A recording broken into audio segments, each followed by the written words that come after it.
Hola a todos y bienvenidos a un programa más de En Ocasiones Recomiendo Cine. Antes de meternos en el tema de hoy, vamos a pararnos un segundo para ver de qué hablamos en el programa anterior. Y es que estuvimos analizando la comedia parodia por el estreno de Scary Movie 6. Y la verdad es que disfruté muchísimo preparándolo porque tratamos muchísimas joyitas ocultas. Así que si no habéis visto el programa, ahí lo dejo. Echarle un ojo, las recomendaciones, Scary Movie y volvemos. Porque el género que vamos a tratar hoy lleva muchísimos siglos acompañándonos y es que se remonta a la antigüedad.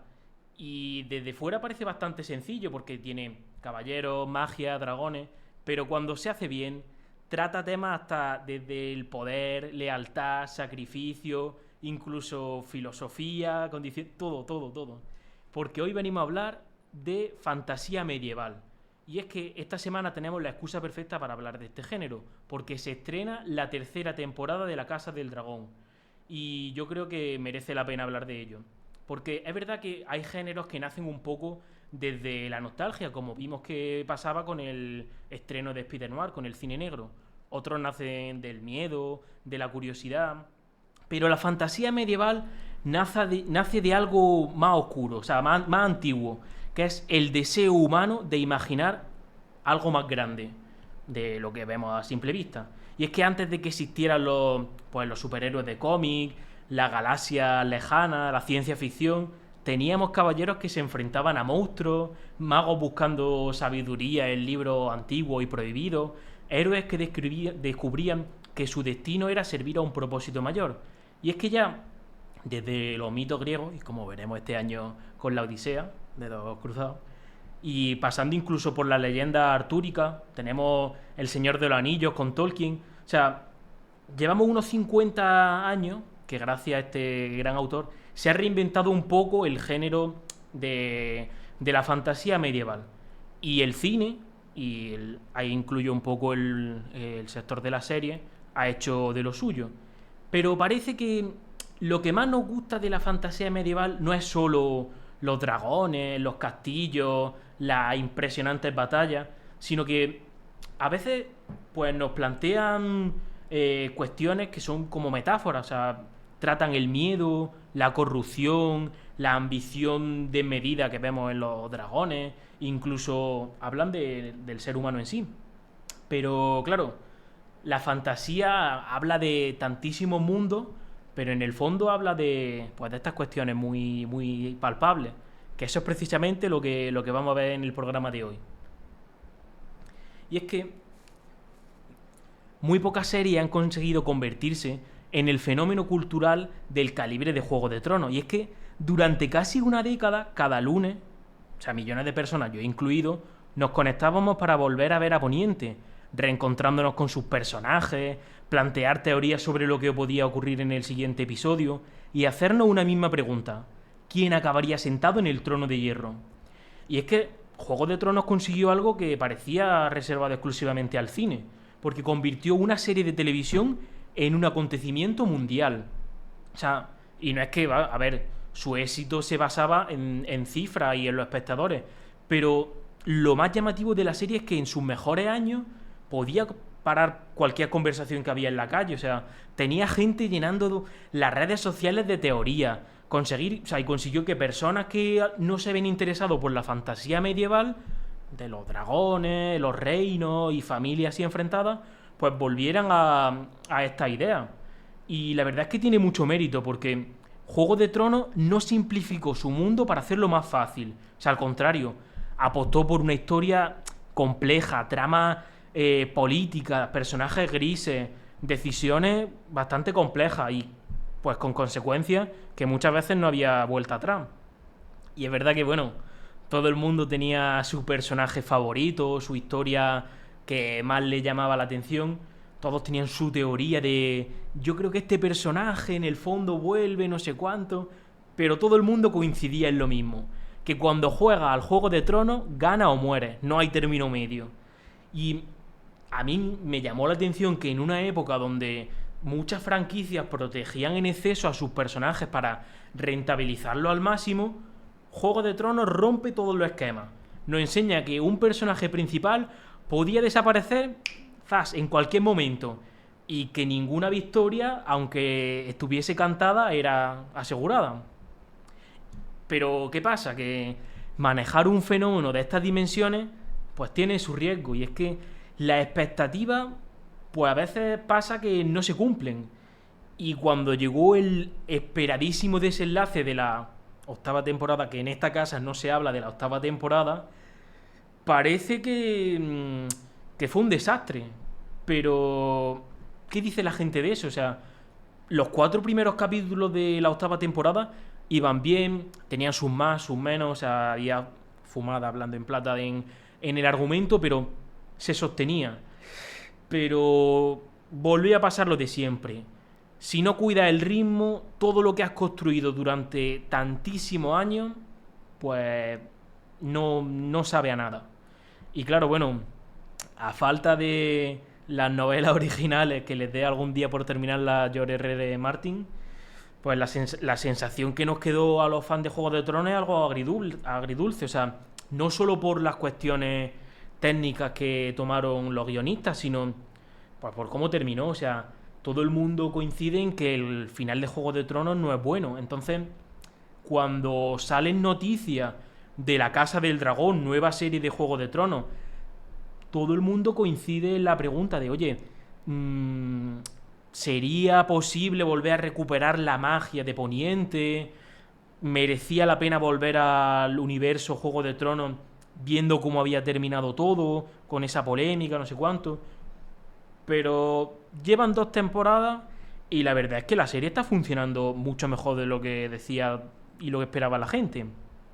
Porque, contextualizando, para quienes todavía no lo hayan visto, la Casa del Dragón nos lleva unos 200 años antes de los primeros acontecimientos de Juego de Tronos.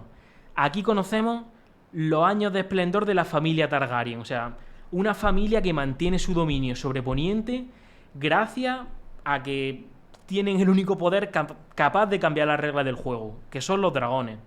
Y claro, ser la única familia que los controla, pues te da ese leverage, esa ventaja sobre el resto. La historia comienza durante el reinado de Viserys I Targaryen, un rey que intentará mantener la paz en Poniente a toda costa. Pero claro, tiene que enfrentarse a la pregunta que va a decidir el futuro del reino, y es que cuando él muera, ¿quién va a quedarse el trono de hierro? Porque está su hermano, está su hija, y claro, él se decanta por su hija Rhaenyra, y al tomar esta decisión rompe una tradición de siglos en Poniente, y lo que él no vaticinó fue que por esta decisión destruyó a su familia. Porque claro, frente a ella está Alicent Hightower, su antigua amiga de la infancia. O sea, 2 amigas que se habían criado juntas, pero que por cosas del destino, ella acaba casada con el padre de Rhaenyra, de la chica del pelo plateado, la Targaryen. Y lo que pasa es que 2 amigas que se consideraban hermanas, o sea, porque eran hermanas en la serie, acaban representando cada una facción de una guerra que destruirá a los Targaryen. Y bueno, no solo tenemos estos 2 personajes, ¿eh? Tenemos entre ellos a Daemon Targaryen, el hermano del rey, que en mi opinión es uno de los personajes más imprevisibles de toda la serie. O sea, no sabes qué va a hacer en lo siguiente, es rebelde, va héroe sin causa. Y además, bueno, tenemos, además de estos personajes, una nueva generación de Targaryen que por desgracia heredan el conflicto que ellos no crean, pero que lo llevan a su máxima consecución con... Bueno, no spoiler. Pero bueno, otra de las cosas que a mí me gusta mucho de esta serie es que cambia un poco el concepto que teníamos de los dragones. Aquí no es el monstruo a derrotar, o sea, es un arma de destrucción masiva. Y claro, cuando una familia posee armas nucleares andantes capaces de destruir pues ciudades enteras con su fuego, aquí el dilema no es tanto cómo vencer al enemigo, es más qué pasa cuando alguien utiliza esta arma y quién queda y sobrevive después. Porque claro, la serie te plantea este dilema continuamente, o sea, hay una línea que ninguno se quiere atrever a cruzar porque saben que en el momento en el que empiecen a usar los dragones, ahí no hay vuelta atrás. Y claro, el orgullo que hay en mitad de la historia le obliga a que ni un paso atrás. Entonces, se ve un poco, bueno, que pese a que tienen el miedo ahí de usar los dragones, no hay héroes ni villanos. O sea, es la historia de una familia que se rompe por consecuciones de decisiones no erróneas, pero las que necesitaba el momento.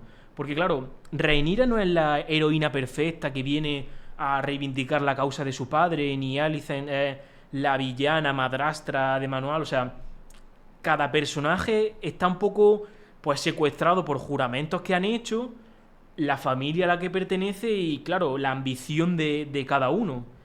Y a mí esto me parece quizá el componente más fuerte de la que conecta con la fantasía clásica, porque claro, o sea, aquí Tolkien vuelve a sonar porque él no hablaba solo de monstruos, magia, reinos lejanos, o sea, volvemos a lo que he dicho, o sea, la historia se basa en decisiones, en las debilidades de los personajes y qué pasa cuando el poder cae en las manos de personas imperfectas. O sea, yo simplemente, o sea, sin alargarme más en esto, si os gustó Juego de Tronos y lo que os acabo de gustar ha despertado así el fuego interno por saber más historias de Poniente, tenéis las dos temporadas actuales disponibles en HBO Max y la tercera se estrena el próximo lunes 22, o sea que ya volvemos a lunes de Poniente. Y pasamos ya un poco a las películas porque claro, empezamos con una que es un clásico, o sea, yo creo que muchos de vosotros cuando diga cuál es que la tenéis guardada en un rincón de vuestro corazón seguro, porque es una de esas películas que seguramente habéis visto de pequeño en la televisión y que si veis ahora mismo, pues descubre, bueno, que tiene tomate. Porque venimos a hablar de Dragonheart, de 1996. Y la historia, vamos, es súper sencilla. Ahí veis en pantalla a Bowen, que es un caballero que ha dedicado su vida a perseguir y a cazar dragones, pero bueno, que está marcado por una tragedia personal. Y en este camino de lucha se encuentra con Draco, que es el último dragón que queda en el mundo. Lo que a mí me pareció bastante interesante es que en vez de luchar contra él a muerte, como la típica historia, o sea, como que llegan a un acuerdo. Y aquello que parece típico alianza de conveniencia termina convirtiéndose en una amistad que me parece preciosa. Y además que ambos están unidos por la carga de la culpa, que, o sea, que son personajes muy opuestos que luego al final ven que tienen mucho en común. Y claro, o sea, yo es que la vi de pequeño y me quedé flipando, o sea, era quizás de las primeras películas que vi que la trama giraba un poco alrededor de la idea de, bueno, ¿qué pasa cuando el dragón es el que te cuenta la historia, ¿sabes? No tanto siguiendo al héroe y... Es que Draco no es el típico monstruo del cuento que viene aquí a comerse a los pobres aldeanos, a meterle fuego al pueblo, o sea, es precisamente justo lo opuesto a un villano. Es un personaje súper noble, marcado por la tragedia, o sea, y además en la película tiene como un rol de mentor de Bowen que le enseña pues valores súper interesantes como el honor, el sacrificio, la redención, o sea, se nota que aunque es un dragón, no es tanto como Smaug, que es más moralmente ambiguo. O sea, este tiene un código moral súper fuerte, tiene alma, o sea, y además tiene un sentido del humor súper peculiar. Y algo que yo no sabía, porque claro, la primera vez que vi la película la vi doblada al español, es que la versión original, la voz de Draco la pone Sean Connery. Y a mí cuando la vi en versión original me puso los pelos de punta. O sea, esa voz grave, tranquila. O sea, que parece que vamos, el casting estaba hecho para Sean Connery. O sea, le transmite esa sabiduría que debería tener un dragón que ha visto pues generaciones de humanos pasar. Y se le nota incluso el cansancio. O sea, a mí, cuando me enteré que Sean Connery ponía a Draco, me flipó.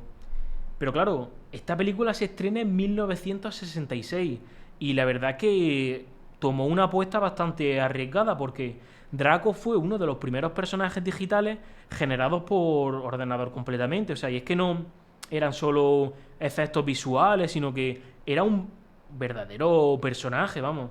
Hoy es que estamos acostumbrados a ver pues criaturas digitales como hemos visto en el tráiler de Juego de Tronos y no nos llama la atención, pero en aquel momento era algo sumamente innovador. Y a ver, o sea, vemos el vídeo y sí, o sea, Dragonheart tiene sus imperfecciones, tiene incluso momentos de melodrama excesivo, el giro de guión bastante previsible. Pero bueno, o sea, tiene algo que, pese a lo narrativo que diga, vale, aquí le falla un poco, es que te atrapa por completo. O sea, el corazón que tiene la historia suple un poco las carencias que tiene lo técnico. Y claro, o sea, si la veis con la mirada de la actualidad, o sea, yo creo que es una película que está bastante adelantada a su época. Y bueno, yo creo que hay que hablar de la mala noticia de esto porque no todo es bueno. Y es que al ver un poco, digo, que me lo dijo Franja, oye, si das las recomendaciones, di en qué plataforma está, que no se te olvide. Y aunque dure 2 horas, dices poquito, vale, me la voy a ver. No está disponible en España, solo está para alquiler en Rakuten, Apple TV y Amazon Prime. Sé que está en los catálogos, pero si tenéis la oportunidad de verla y recuperarla, por favor, vedla porque merece la pena 100% reencontrarse con la historia de Draco. Y para esta segunda historia me voy a un poco a un extremo distinto, porque si Dragonheart es un cuento sobre la redención, amistad, Dungeons and Dragons y el honor entre ladrones es puro caos, diversión y, vamos, fantasía absoluta. Se estrenó en 2023 y, claro, pasó un poco desapercibido. O sea, yo tengo la sensación de que no recibió todos los reconocimientos que merecía esta película, porque a mí personalmente me parece una de las mejores aventuras fantásticas para disfrutar de estos últimos años. O sea, yo creo, a ver, lo que pasó, un poco parecido a lo que hablamos cuando vimos el programa de videojuegos, que la gente escucha Dungeons and Dragons y asocia directamente, nada, esto es juego de rol, va para gente que conoce el mundillo, las reglas, las criaturas, el universo. Yo es que yo no estoy muy o sea, metido en el mundo de Dungeons and Dragons. Pero me sorprendió mucho porque, digo, pero si habéis visto la película y me he enterado de todo perfectamente, vamos, no necesita haber jugado ni una partida, ni saber cuántos dados tiene el juego, ni cómo se llaman los reinos. O sea, la película para mí entiende algo fundamental y es que una buena historia de aventura funciona cuando te implicas con los personajes y aquí es que el grupo de héroes es bastante peculiar porque tenemos un corazón, o sea, un ladrón con más corazón que talento, una guerrera de estas duras e imparables, un hechicero un poco torpe que todavía está aprendiendo pues el mundillo de la magia, una chica que cambia de forma, o sea, variopinto absoluto. Claro, tú ves el grupo y dices, joder, es que para mí no sería la primera opción para salvar el mundo, seguro, vamos. Y yo creo que ahí está la gracia, o sea, a ver, no es el grupo de héroe perfecto, porque son personas, bueno, con sus errores, tienen sus miedos, están marcados por heridas del pasado, pero bueno, poco a poco en la historia van descubriendo que juntos pueden llegar a pues, ser un buen grupo y se meten en problemas, pero bueno, a mí, como veis aquí en la escena, o sea, me gusta que trata bien lo que son las criaturas fantásticas, eso que acabáis de ver se llama Owlbear, o sea, te mete ideas que dice, pero ¿qué se habrán fumado estos señores? O sea, a mí la verdad que me gustó mucho, o sea, se disfruta mucho. Y la casa, o sea, si la casa del dragón nos enseña un poco qué ocurre cuando los dragones caen en manos equivocadas o familias demasiado ambiciosas, o sea, Dungeons and Dragons nos recuerda algo muchísimo más sencillo, es que la fantasía también consiste en reunirte con tu amigo, pasártelo bien y lanzarte a la aventura y a disfrutar del camino. Y bueno, para cerrar un poco el bloque de películas, os voy a hablar de una que la verdad que me hace bastante ilusión traer hoy, porque yo creo que es una de esas pequeñas joyas del cine que con el paso del tiempo se disfruta volver a reencontrarla. Y es que os voy a hablar de Willow, de 1988. Una película que quizás pues, las generaciones más jóvenes como yo pues no la tengan tan ubicada o tan presente, pero representa una época en la que la fantasía no tenía miedo en decir, esto es una película de fantasía. Porque, claro, es que detrás de este proyecto encontramos a dos grandes nombres. Tenemos a Ron Howard y a George Lucas. O sea, a mí, si pensáis que George Lucas cambió el género de ciencia ficción, aquí vuelve a dar otro golpe en la mesa y dice, ahora hago fantasía medieval. Y lo que crea es, bastante, bastante interesante, porque crea un mundo lleno de magia, criaturas, aventura. A mí me dejó, vamos, flipando, porque la historia sigue a Willow Ufgood, que es un granjero de estatura mediana, de Nelwyn, que vive en un pueblo y tiene esa sensación de que debería ser alguien más. O sea, él quiere convertirse en alguien importante. Y un día encuentra a la bebé humana esta que hemos visto, que parece ser que es una niña de una profecía y tal. Lo típico, ¿sabes? Esto sí es argumento típico. Pero lo que cambia en la historia es que, o sea, Willow no es el guerrero legendario que viene, soy el elegido, voy a defender a esta niña y me voy a cargar todo lo malo. O sea, él no tiene una espada mágica como el príncipe Adam en He-Man. O sea, ni siquiera es capaz de luchar. Simplemente es una persona normal, pues que se encuentra con una responsabilidad gigantesca y decide hacer lo correcto. O sea, chapó también, ¿eh? Para mí el viaje del héroe en estado puro. Porque claro, muchas veces en la vida te puede pasar que, pues no sé, te vienen responsabilidades o tareas que puedes pensar de primera, esto a mí me viene grande, seguro que este chaval de clase lo hubiese resuelto mejor, o este compañero del trabajo seguro que lo vetaría en esto, yo no, para esto no valgo.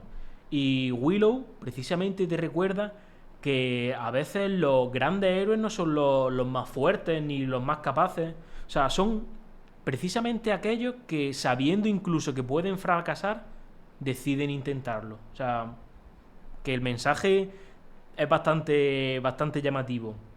Y bueno, si hablamos de Willow, tenemos que hablar del personaje famoso de Matt Martigan, un guerrero mercenario, arrogante, divertido, que fue interpretado por un joven Val Kilmer en uno de sus primeros grandes papeles como coprotagonista. Y es verdad que un poco al principio empieza siendo como el contrapunto de Willow, o sea, alguien bastante arrogante, que confía demasiado en sus habilidades, pues frente a alguien que está completamente, o sea, continuamente dudando de sus capacidades. Y yo creo que esa combinación es lo que hace que funcionen tan bien juntos. O sea, yo creo que, bueno, debajo de toda la magia del universo de Willow está el mensaje de que incluso la persona más pequeña es capaz de cambiar el destino del mundo entero. O sea que, bueno, si os ha llamado un poco la atención lo que os he enseñado, la tenéis disponible en Disney Plus. Sacaron una serie que exploraba un poco el universo también de Willow, pero bueno, eso es un tema para otro día. Y antes de pasar a la serie, algo que me gustaría recalcar, y es que tanto Dragonheart como Willow tienen unas bandas sonoras impecables.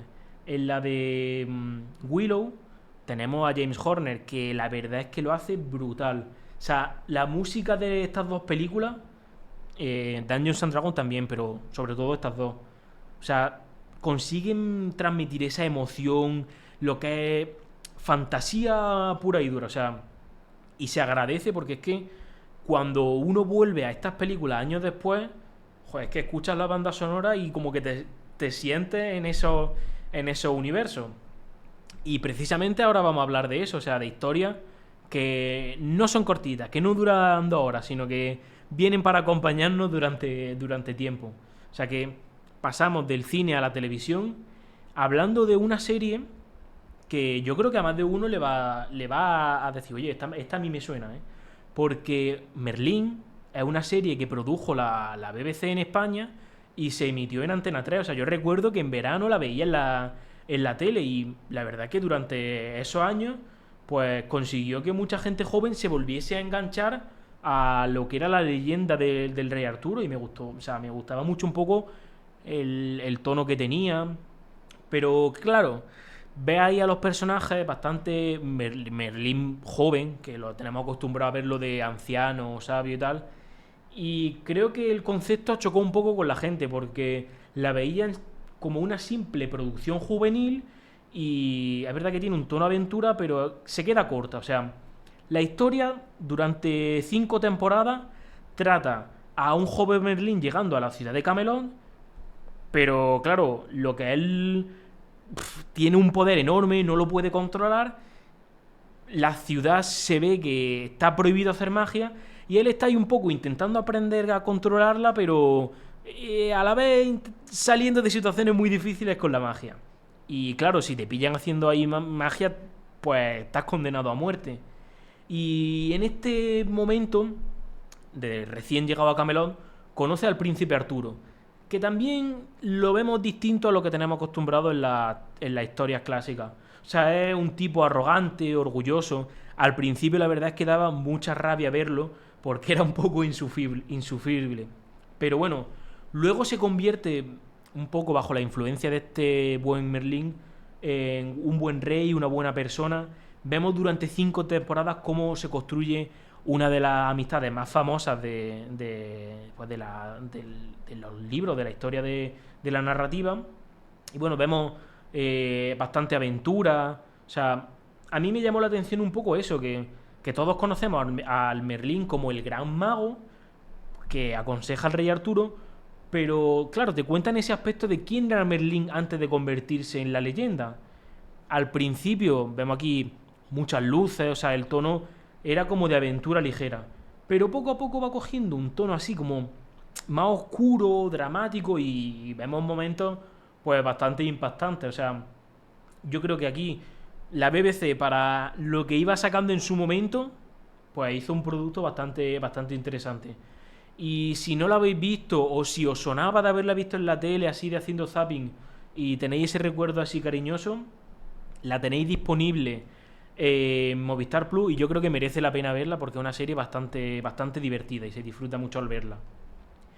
Y la otra serie de la que quería hablar, bueno, hoy tenía un dilema porque no sabía si traer esta u otra, pero digo, mira, de lo que disfruté viendo yo esta serie en Prime Video, lo tenía que contar. Porque, claro, o sea, es de esas típicas historias que te dan rabia que no hayan podido desarrollarse como merecía. O sea, porque La Rueda del Tiempo es la adaptación de una saga literaria hiper famosa que la terminó Brandon Sanderson en su momento, porque falleció el autor. O sea, Robert Jordan se quedó un poco a mitad y ya Branderson terminó, pero bueno, eso no es importante. Pero claro, llega en un momento en el que todas las plataformas estaban deseando tener su Juego de Tronos.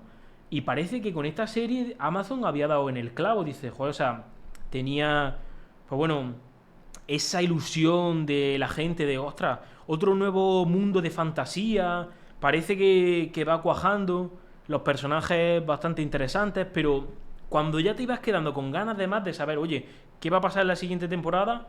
¡Pum! Hachazo y te dan el argumento de, bueno, no, es que no hay suficiente presupuesto y la cancelan. Pero bueno, no vamos a hablar de la cancelación, os voy a decir por qué deberíais ver las 3 temporadas de Amazon Prime y luego ya doy una buena noticia para amortiguar un poco el golpe. O sea, La Rueda del Tiempo gira en torno a la idea de que las personas nacen, viven y mueren y vuelven a reencarnarse. O sea, los acontecimientos cambian, los nombres en la historia se olvidan, pero hay como ciertos patrones que están destinados a repetirse. Claro, a mí esa idea me gustó bastante, o sea, ese concepto de estamos repitiendo la historia de nuevo o nos salimos un poco del molde intentando cambiar, o sea, eso es algo que parece que está latente en todas las temporadas, que son cuestiones que se plantean los personajes y está muy bien, en mi gusto, o sea, está muy bien representado. Y si hablo de La Rueda del Tiempo, hay que hablar de uno de los grandes personajes de la serie, que es Moiraine Damodred. interpretada por la magnífica Rosamund Pike, y es, bueno, parece que es común en estos mundos de fantasía, tenemos señoras que hacen magia, ¿vale? Pero bueno, esta señora tiene un poco la misión de encontrar a la figura profética que va a salvar o destruir el mundo. Y vemos que reúne a un grupo variopinto de gente, otra maga, un espadachín famoso, un herrero de pueblo. O sea, el grupo también es variopinto. Y claro, el personaje de la derecha del todo es Randall Thor, que es el que puede ser o no. Te lo van descubriendo poco a poco, pero parece que es el elegido. Y claro, él se plantea todo el rato, sí, soy el elegido, soy el dragón, no sé cuánto. O sea, pero ¿soy yo dueño de mi propio destino o estoy cumpliendo el papel que estaba ya escrito? Y claro, otra de las cosas que me sorprendió de la Rueda del Tiempo es las peleas que tiene. O sea, todo el universo que te enseñan, la mitología enorme, los momentos épicos. O sea, a mí la serie, o sea, no se corta un pelo en las peleas, las batallas, la magia. O sea, te saca luego criaturas que parecen sacadas literalmente del libro. O sea, hay escenas como la que estáis viendo, o sea, que te transmiten esa epicidad bastante bien. O sea, y realmente sientes que estás viendo pues una historia más grande de lo que parece. O sea, y claro, consigue mezclar muy bien las sensaciones de los personajes con lo grande que es el mundo. O sea, hay momentos para explorar, aventura y todo, pero también para momentos de reflexión y autodescubrimiento. O sea, bastante variopinto todo lo que trata. O sea, yo entiendo que en su momento quizá no todo el mundo conectara con el concepto de la serie al principio. O sea, pero bueno, yo creo que la ponéis con la calma y merece una oportunidad, porque es que estamos hablando de uno de los universos de fantasía más importantes de las últimas décadas. O sea, si os gusta la fantasía medieval, yo creo que tenéis la oportunidad perfecta para verla en Amazon Prime. Y lo que decía de buenas noticias, o sea, hace nada, no mucho, se supo que la franquicia está de resurgir de nuevo, que está a punto de expandirse a lo grande con unas nuevas películas, videojuegos, series animadas. O sea, parece ser que volvemos a tener esperanza con la adaptación cinematográfica de La Rueda del Tiempo. Así que por eso digo, vale, no voy a recomendar una serie que esté cancelada, como me ha pasado otra vez, o que no esté disponible en plataformas, para que no las puedan ver. O sea, yo vería esta serie, se disfruta mucho, y luego, cuando saquen lo que viene, a disfrutar.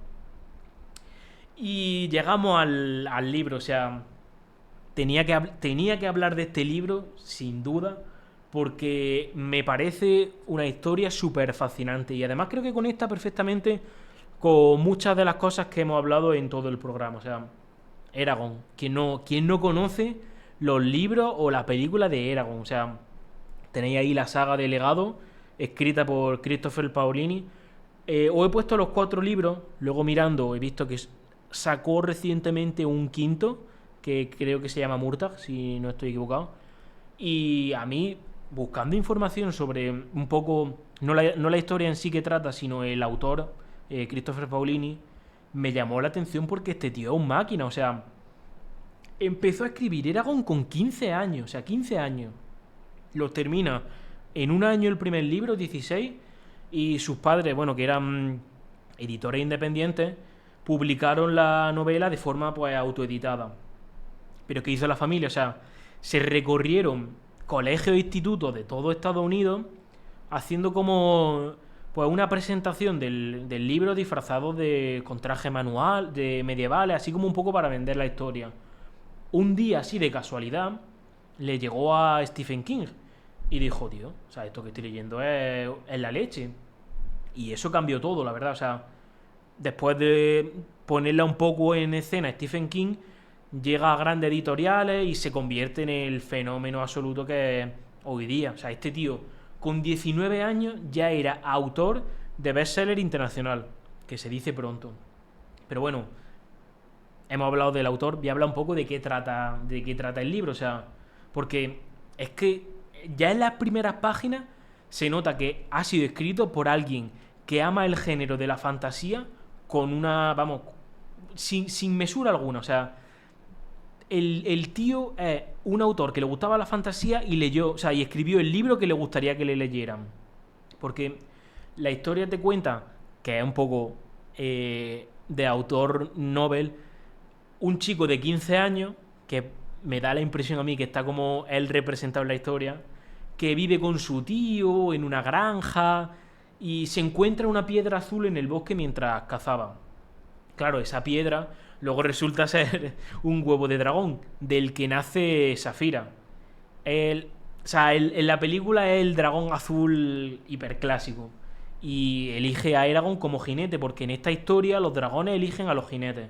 Pero ¿qué pasa? Que una vez te eligen, estás marcado de por vida. O sea, y lo que podría ser un regalo a veces puede ser una condena, porque si muere el jinete, muere el dragón, pero o sea, el vínculo es no quiero hacer mucho más hincapié en eso porque luego se explora muy bien en el libro, pero la verdad es que explora ideas muy interesantes. Luego, imperio típico que tiene poder absoluto, él quiere iniciar una rebelión y tal. O sea, para mí lo interesante de Eragon no es simplemente, vale, una historia de un jinete con un dragón, ¿vale? O sea, es un chico normal que de campo que tiene que aprender a ser digno de un dragón, ¿sabes?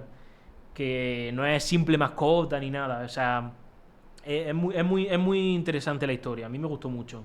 Porque se ve la relación de Eragon con. O sea, de Eragon con Safira, que discuten, se equivocan. Es como si fuese típico. A ver, no matrimonio, pero dicen, ve, yo aquí tenía razón, ahora te has equivocado tú. O sea, está muy guay la dinámica que tienen ambos. Y he dicho, bueno, que hubo una adaptación cinematográfica. Que bueno, hay quien le gustó más, quien le gustó menos. Pero bueno, yo la vi de chico, me gustó. O sea que ya está ahí sin más. De actualidad del mundo de Eragon. Se sabe que los derechos cinematográficos actualmente pertenecen a Disney. Y por ahí dicen que hay una serie en producción. Ojalá sea así, porque la verdad que el universo de Eragon es increíble, muy amplio, tiene ideas muy complejas pero muy accesibles. O sea que es una lectura que os va a enganchar 100%. Y bueno, todo lo bueno acaba, o sea que hasta aquí llegamos, porque hemos recorrido casi 30 años de fantasía medieval. O sea, hemos visto desde un caballero y el último dragón, forajidos que se pierden en mazmorra, la mágica más clásica de Willow y Merlín. Pero bueno, o sea, seguimos con historias de fantasía con nuestra nueva serie de la Casa del Dragón. Pero bueno, lo importante no es que haya dragones, espadas, imposibles. O sea, a mí lo que me gusta de verdad de este género es que cómo trata el poder, que te da la visión de que las personas pueden cambiar, que es importante estar rodeado de gente que te quiere, porque claro, cuando te viene abajo son esos vínculos lo que te sostienen. Y bueno, también lo que hemos visto en Willow, que incluso la persona más pequeña tiene el poder de cambiar la historia. Y precisamente está muy conectado con algo que estamos viendo esta semana, porque es que estamos de mundial. Y salvando las distancias con lo que hemos visto en cada cosa, aquí tenemos nuestras casas, nuestros héroes, nuestras rivalidades y la lucha por sentarse en un trono que no es un trono aquí, que es la Copa del Mundo. Así que si estáis fascinados por la misma historia y los favoritismos del reino, tenéis recomendaciones para la semana, ver el Mundial, seguir a España, y os lanzo esta pregunta. ¿Cuál es vuestra historia favorita de fantasía medieval? ¿Sois más de dragones épicos? ¿De política así oscura como Juego de Tronos? ¿De aventuras con humor como Dungeons and Dragons? Dejármelo ahí que yo os lea. Y nada más. Gracias por estar ahí y nos vemos en el próximo programa.